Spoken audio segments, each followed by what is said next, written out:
इस देश की पॉलिसी में, संविधान में बैठे हुए, ऊंचा बैठे हुए लोगों को समझाओ, पूछो मोदी जी से इस बात के लिए कि 8 वर्ष पहले जब आप इस बात को कहते थे कि 8 साल बाद हमारे सत्ता में आने के बाद गौवंश का निर्यात बंद कर दिया जाएगा, आज आवश्यकता है उनके पुराने भाषण को निकाल करके उन्हीं को सुनाने की।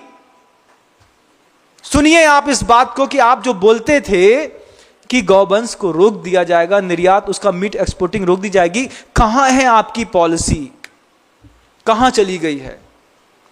उन्होंने कई क्षेत्रों में बहुत अच्छा काम किया है बंधु, देश को बहुत ऊंचा उठाया है, बहुत लोगों के अंदर ताकत और मनोभाव पैदा किया है। जो वो मन भावन बैठे थे, जिनके मुंह से कोई आवाज नहीं निकलती थी, उसको बदल करके इनकी शेर की इस खूंखार आवाज ने, इसकी दहाड़ ने पूरे विश्व के अंदर भारत का दबदबा स्थापित किया है बंधुओं। लेकिन गौ माता के प्रति अभी भी हमारी चेतना पिछले 8 वर्ष के शासनकाल के बाद भी सो रही है। उन्हीं से तो अपेक्षा की जा सकती है जो राम का अनुयायी होगा, जिसको कृष्ण की गैया से प्रेम होगा, जो राम का अनुयायी होगा, वही तो गौवंश की रक्षा करेगा। आपको क्या लगता है किसी और सत्ता का शासन आने के बाद ये मीट एक्सपोर्ट होना बंद हो जाएगा? आपके शासनकाल में अगर बंद नहीं हुआ तो अगले शासनकाल में इसकी डबल गति होगी बंधुओं, ध्यान रखिएगा। ये तो हिंदुस्तान का है।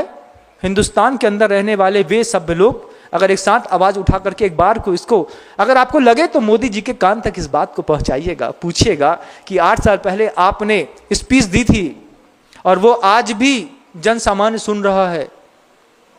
जीव दया के ऊपर आपने जीतों के मंच में, जैन समाज के मंच में बैठ करके आपने गौ संवर्धन की बात की थी। वो गौ संवर्धन के लिए आपने क्या क्या किया है, एक बार आप आरटीआई लगा करके पता तो करिए, देखिए तो सही कि क्या हो रहा है।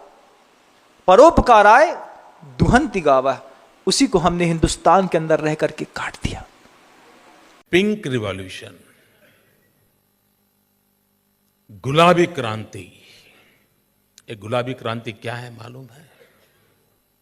जब पशु को काटते हैं उस मांस का कलर आपने देखा होगा, जैनियों ने तो नहीं देखा होगा, टीवी पे देखा होगा, वो गुलाबी होता है। और इसलिए दिल्ली में बैठी हुई सरकार का सपना है कि हम हिंदुस्तान में पिंक रिवॉल्यूशन करेंगे और पूरे विश्व में मांस मटन का एक्सपोर्ट का बिजनेस करेंगे।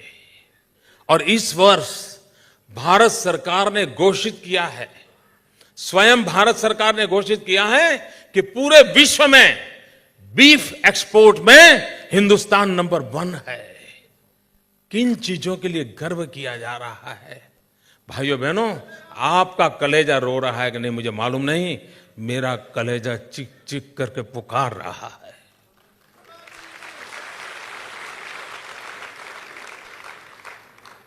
और आप कैसे चुप हैं, क्यों सह रहे हैं, मैं समझ नहीं पाता हूं दोस्तों।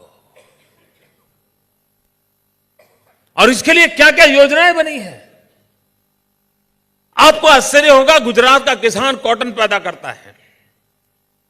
अगर हम कॉटन एक्सपोर्ट करते हैं तो भारत सरकार उस पर ड्यूटी लगाती है, लेकिन अगर आप मटन एक्सपोर्ट करते हैं तो भारत सरकार सब्सिडी देती है।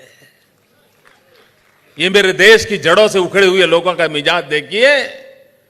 भारत की जड़ों से जो उखड़ गए हैं, उन्होंने कॉटन एक्सपोर्ट पर ड्यूटी, मटन एक्सपोर्ट पर सब्सिडी।